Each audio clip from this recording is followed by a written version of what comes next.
será gloriosa. ¿Qué dice Marcos? Entonces verán al Hijo del Hombre que viene en las nubes con gran poder y con gloria. Los discípulos conocían muy bien el Antiguo Testamento y sabían que al hablar de su venida en las nubes del cielo, Jesús estaba colocando su gloria a la par con la gloria del Padre.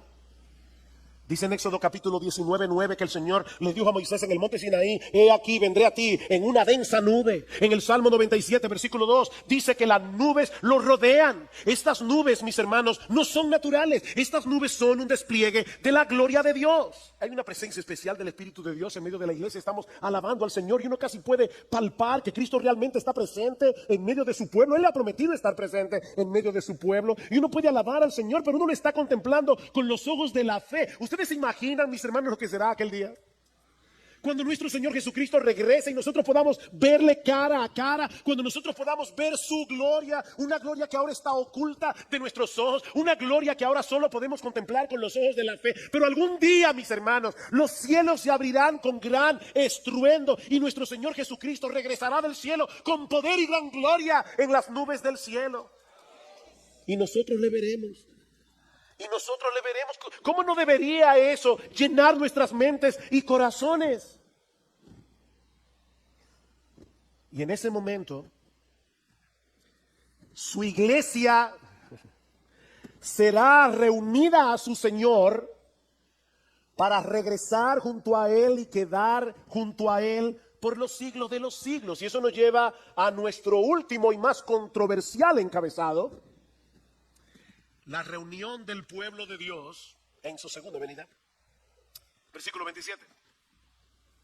Y entonces enviará a los ángeles y reunirá a sus escogidos de los cuatro vientos, desde el extremo de la tierra hasta el extremo del cielo. A través de toda la historia de la iglesia, yo quiero recalcar eso, a través de toda la historia de la iglesia hasta el siglo XIX, los creyentes habían creído prácticamente en unanimidad que el Señor Jesucristo habría de regresar una sola vez a la tierra y que en ese momento la iglesia sería arrebatada para encontrarse con su Señor. Repito, esa había sido la creencia de la iglesia a través de toda su historia. Pero en el siglo XIX surgió una creencia nueva que luego vendría a ser muy popular debido a la proliferación de una Biblia anotada por un abogado y pastor llamado Ciro Ingerson Scofield, publicada en el año 1909, y que sostenía la postura de una venida de Cristo en dos partes: una secreta antes del inicio de una tribulación que, según esta creencia, duraría 7 años, y una pública inmediatamente después de esa tribulación. En esa primera parte de la segunda venida, la parte secreta, la iglesia sería arrebatada para no pasar por la gran tribulación, mientras que en la segunda etapa de la segunda venida habría de ocurrir todo lo que hemos estudiado hoy en el discurso del Monte de los Olivos. Según esta posición teológica, conocida como rapto pretribulacional, los elegidos de los que se habla en el versículo 27 son los judíos que supuestamente se van a convertir durante ese periodo de tribulación. Esta creencia ha venido a ser tan popular que incluso ya se han filmado varias películas con este tema. Hollywood siempre trata de sacarle partido a las cosas sensacionalistas. Una de esas películas se filmó en el año 2015, titulada Dejados Atrás, protagonizada nada más y nada menos que por Nicolas Cage, un actor de Hollywood sumamente conocido. Ahora, de nuevo quiero volver a decir lo que decía al principio. Mis hermanos, yo no quiero generar controversias innecesarias con este mensaje, y mucho menos ser ofensivo con todos aquellos que creen en una segunda venida en dos etapas y en un rapto pre-tribulacional. De hecho, nosotros mismos venimos de esa tradición. Eso creía nuestra iglesia hace muchos años atrás, porque eso fue lo que aprendimos en la iglesia donde conocimos al Señor hace 40 años. Sin embargo, creemos que la evidencia del Nuevo Testamento apunta hacia la segunda venida como un solo evento, en el que la iglesia, formada por judíos y gentiles que han creído en Cristo, saldrán al encuentro de su Señor, mientras que los incrédulos recibirán juicio y condenación. Yo les decía al principio, por favor, sopesen los argumentos bíblicos sin prejuicios. Una doctrina no es falsa por ser novedosa, de la misma manera que una doctrina no es verdadera por ser antigua. Una doctrina es verdadera por ser bíblica. Ahora, cuando hay una doctrina que sale nueva, y esta doctrina del rapto pretribulacional es relativamente nueva, nosotros tenemos que preguntarnos, ¿realmente durante 19 siglos nadie en la iglesia vio esto? Hermanos, ¿qué nos enseña la Biblia? Bueno, yo quiero, por favor, que vayan conmigo en sus Biblias a varios textos bíblicos. Quiero ser tranquilo, lento. Quiero que lo veamos. Yo sé que este estudio ha sido muy, ¿cómo puedo decirlo? Muy académico. Pero es que hace mucho que no hablamos de este tema. Y yo necesito que ustedes lo vean. Mateo capítulo 13. Mateo capítulo 13. Recuerden lo que estoy tratando de demostrar. Estoy tratando de demostrar que Cristo viene una sola vez, por segunda vez. Y que es en esa segunda venida que la iglesia será arrebatada y los impíos serán destruidos.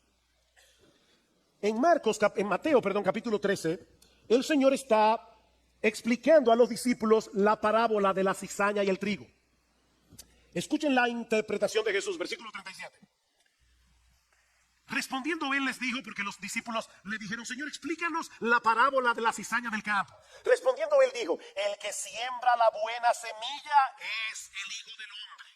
El campo es el mundo, no la iglesia. Yo no sé cuántas veces yo he oído personas diciendo, en la iglesia hay trigo y hay cizaña. Y es verdad que en la iglesia a veces hay trigo y hay cizaña. Pero este pasaje no está hablando de eso. Este pasaje está hablando de que a pesar de que Cristo ya inauguró su reino cuando vino la primera vez, murió en una cruz, ascendió a los cielos y se sentó a la diestra del Padre, Él ya está reinando.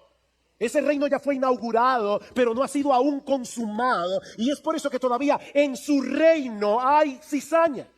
Dice, el campo es el mundo. La buena semilla son los hijos del reino. Las cizañas son los hijos del maligno. Y el enemigo que la sembró es el diablo. La siega es el fin del mundo. Y los segadores son los ángeles. Mateo 24, Marcos 13. Por tanto, así como la cizaña se recoge y se quema en el fuego, de la misma manera será en el fin del mundo. El Hijo del Hombre enviará a sus ángeles y recogerán de su reino a todos los que son piedra de tropiezo, a los que hacen iniquidad, y los echarán en el horno de fuego. Allí será el llanto y el crujir de dientes. Entonces los justos resplandecerán como el sol en el reino de su Padre. Mis hermanos, ¿cuándo sucederá eso? En el fin del mundo. Cuando nuestro Señor Jesucristo regrese en gloria. Los malos serán recogidos de su reino y los justos también serán recogidos por los ángeles del cielo para reinar con Cristo por los siglos de los siglos. Primera Tesalonicenses capítulo 4. Alguien publicó un video por ahí diciendo que yo no creía en el arrebatamiento. Y hasta hereje me llamaron. Bueno, aprovecho para decir, yo creo en el arrebatamiento de la iglesia. Lo que yo no creo es en un arrebatamiento pre-tribulacional, pero yo creo en el arrebatamiento de la iglesia porque la Biblia lo dice. Ahora, ¿cuándo sucederá este arrebatamiento? Vean una vez más conmigo. Primera Tesalonicenses 4:13, pero no queremos, hermanos, que ignoréis acerca de los que duermen, para que no os entristezcáis como lo hacen los demás que no tienen esperanza. Porque si creemos que Jesús murió y resucitó, así también Dios traerá con él a los que durmieron en Jesús. Por lo cual os decimos esto por la palabra del Señor, que nosotros, los que estemos vivos y que permanezcamos hasta la venida del Señor, no precederemos a los que durmieron. Pues el Señor mismo descenderá del cielo, con voz de mando, con voz de arcángel y con la trompeta de Dios, y los muertos en Cristo se levantarán primero, entonces nosotros, los que estemos vivos y que permanezcamos, seremos arrebatados juntamente con ellos en las nubes al encuentro del Señor en el aire, y así estaremos con el Señor siempre, no en el aire, sino con el Señor.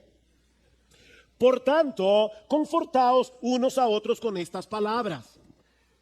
Sí, yo sé que ya se acabó el capítulo 4, pero recuerden que la Biblia no se escribió en capítulos, así que sigamos leyendo. Ahora bien, hermanos, con respecto a los tiempos y a las épocas de cuando eso va a ocurrir, no tenéis necesidad de que os escriba nada, pues vosotros mismos sabéis perfectamente que el día del Señor vendrá como un ladrón en la noche. ¿Recuerdan el día del Señor del que habló Pedro? El día del Señor vendrá como un ladrón en la noche, que cuando estén diciendo paz y seguridad, entonces la destrucción vendrá sobre ellos repentinamente como dolores de parto a una mujer que está encinta, y no escaparán.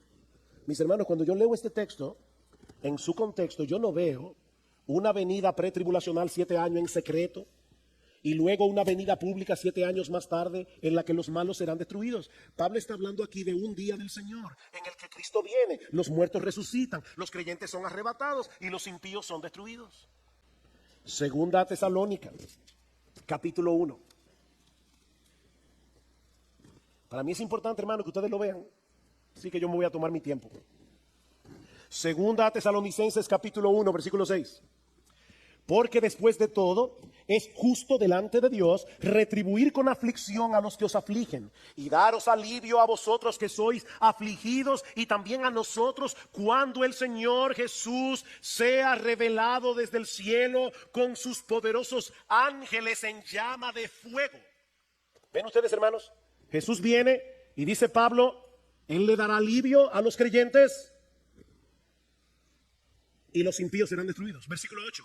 Dando retribución a los que no conocen a Dios y a los que no obedecen al evangelio de nuestro Señor Jesús, estos sufrirán el castigo de eterna destrucción, excluidos de la presencia del Señor y de la gloria de su poder. ¿Cuándo? Cuando Él venga para ser glorificado en sus santos en aquel día y para ser admirado entre todos los que han creído. ¿Dos venidas o una sola? Dice, el día que el Señor venga, los impíos serán destruidos y Él será admirado por sus santos, aquellos que han creído. Pero no se detiene allí, capítulo 2. Pero con respecto a la venida de nuestro Señor Jesucristo y a nuestra reunión con Él, de paso, el verbo, la palabra que se usa allí, reunión, tiene la misma raíz que la que usa Cristo en Marcos 13, cuando dice que los ángeles reunirán a sus escogidos. Se está hablando aquí del arrebatamiento. Dice, con respecto a la venida de nuestro Señor Jesucristo y a nuestra reunión con Él, ¿cuál es la teoría del rapto pretribulacional? Viene Cristo en secreto, se lleva a su iglesia y el anticristo comienza a perseguir a los creyentes. 7 años más tarde viene el Señor. ¿Pero es eso lo que enseña este texto? Vean conmigo de nuevo. Con respecto a la venida de nuestro Señor Jesucristo y a nuestra reunión con Él, os rogamos, hermanos, que no seáis sacudidos fácilmente en vuestro modo de pensar, ni os alarméis, ni por espíritu, ni por palabra, ni por carta, como si fuera de nosotros, en el sentido de que el día del Señor ha llegado. Que nadie os engañe en ninguna manera, porque no vendrá sin que primero venga la apostasía y sea revelado el hombre de pecado, el hijo de perdición. Pablo dice, Cristo no vendrá hasta que eso suceda. Y dice en el versículo 8, y entonces será revelado ese inicuo a quien el Señor matará con el espíritu de su boca y destruirá con el resplandor de su venida.